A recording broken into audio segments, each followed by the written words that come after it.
So Tennille, tell us, where are we? Well, we're in my bedroom in my home in Woodstock, which is also where I teach burlesque classes. We grow up with women kind of being in competition all the time, and this is not like that. But you still shine. You still do the damn thing. How did you get into the burlesque scene? I started out as an aerobic instructor and personal trainer, and sort of having done belly dancing for 10 years, I started feeling like, kind of feel like these rules need to be broken. And it just was a natural fit. And I always joke that I've been at home in pasties and a G-string ever since. Well, I always look forward to class every single week. It's something that brightens my week and lights my life up, and catching up with basically your family. These people become your family. I think it's definitely a space where one can be very comfortable in one's own skin. You're here to celebrate each other and encourage each other, and also celebrate yourself.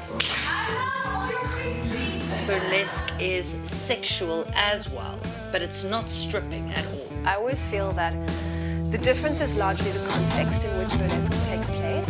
The interaction between the audience and the dancers is very much on the dancers' terms.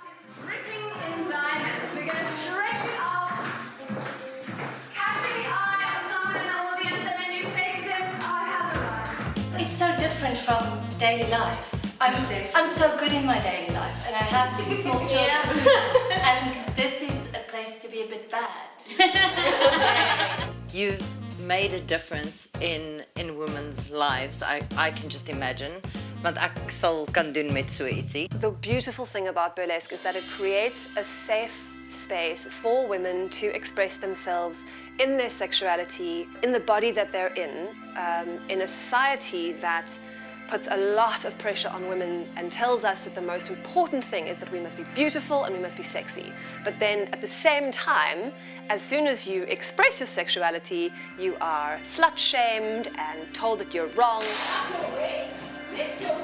My students range in age from about 22 to 65. Quite a lot of older women who've told me that, I don't know, past a certain age you start to feel invisible. And I know how important it is to me to feel seen. And it is an intrinsic part of who we are. And having a space to explore and express that is, I think, quite a gift. And so I just feel very, very lucky that that's what I do and what I get to share with people. I have a non-binary student, somebody that identifies neither as male nor female, and they are 100% part of the troupe. It was scary coming here for the first time. You know, you don't really know what you're going into, and you just know that it's like really different and a little bit of a middle finger in some ways to society.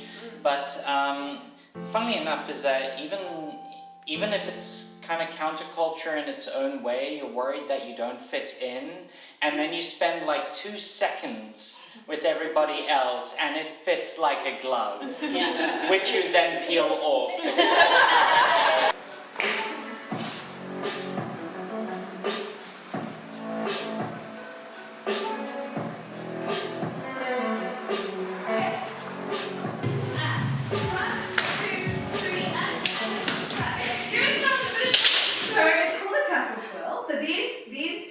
Pasted to your shirt are called pasties. You're going to bounce on the knees. Being myself. Feeling myself. Feeling sexy. Learning to love myself. Being a badass. Celebrating everything about me. So if burlesque is something that has been at the back of your mind for a while, or you've heard about it but not quite sure, put the fear aside. I think we're often afraid of what might bubble out. It's like when you get dressed for a party and you put on your sexiest dress and you're like, I can't leave the house like this because I look too gorgeous. That's the feeling. That's the feeling of what burlesque brings you. So I would just like to extend an invitation, come and have the experience for yourself. So dis dit vir ons episode hier. Spesiale episode van Checkit Uit. Ek dink dit is great. As jy dit net so inspirerend soos ons vind, dan like dit maar. Die details is in die description box en join die lekker. Volgende keer